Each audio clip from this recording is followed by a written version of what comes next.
Di balik birunya Laut Napoli tersembunyi sepotong kisah yang indah sekaligus menyeramkan.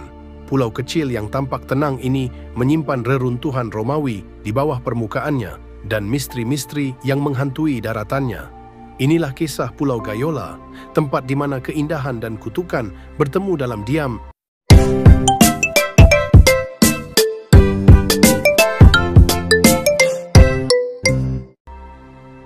Teluk Napoli tampak damai saat matahari pagi menyentuh permukaan airnya yang jernih. Di sudut tenang itu berdiri dua pulau mungil yang dipersatukan oleh jembatan batu yang rapuh, Pulau Gayola. Sebuah tempat yang menawan namun penuh cerita. Seolah alam sengaja menyembunyikan rahasia besar di balik keindahannya. Tak banyak yang tahu, di bawah air jernih Pulau Gayola tersimpan reruntuhan villa Romawi kuno. Dulu tempat ini adalah milik para bangsawan Romawi, sebuah tempat istirahat penuh kemewahan dan ketenangan.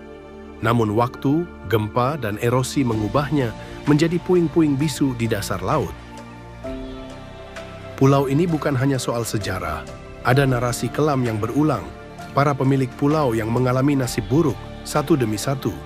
Dari kematian tragis, kebangkrutan, hingga kehilangan keluarga, semuanya membentuk mitos tentang kutukan Gayola. Namun benarkah ini kutukan atau hanya kebetulan? Salah satu pemiliknya, seorang industrialis kaya, ditemukan tewas terbunuh di kantornya.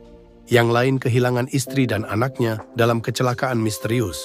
Ada juga yang jatuh miskin secara tiba-tiba. Cerita-cerita itu mengalir dari mulut ke mulut, membentuk aura mistis yang menempel erat pada Gayola. Namun Gayola bukan sekadar pulau yang terkutuk. Ia adalah saksi bisu dari peradaban besar dan kini menjadi bagian dari Parco Sommerso di Gayola, cagar alam laut yang dilindungi. Tempat ini adalah rumah bagi spesies laut yang beragam dan situs arkeologi bawah laut yang bernilai tinggi. Bagi sebagian orang, Gayola adalah surga tersembunyi.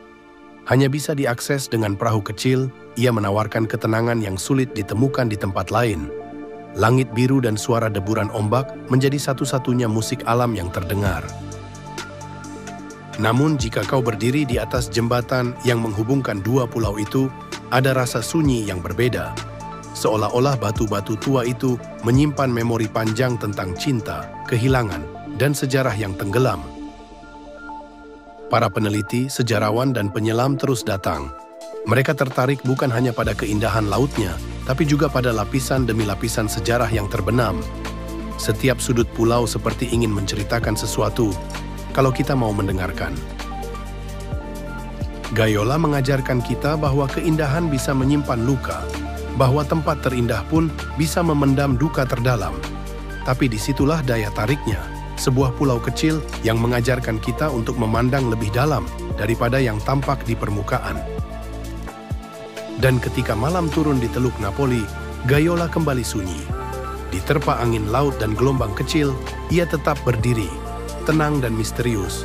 Mungkin bukan kutukan yang membuatnya berbeda, tapi karena ia telah menjadi penjaga rahasia masa lalu yang tidak semua orang siap mendengarnya. Kalau kamu punya kesempatan untuk mengunjungi Pulau Gayola, apakah kamu berani? Atau justru kamu tertarik menjelajahi sejarahnya lebih dalam? Tulis pendapatmu di kolom komentar ya. Dan jangan lupa, apakah menurutmu mitos tentang kutukan Gayola ini nyata atau hanya kebetulan?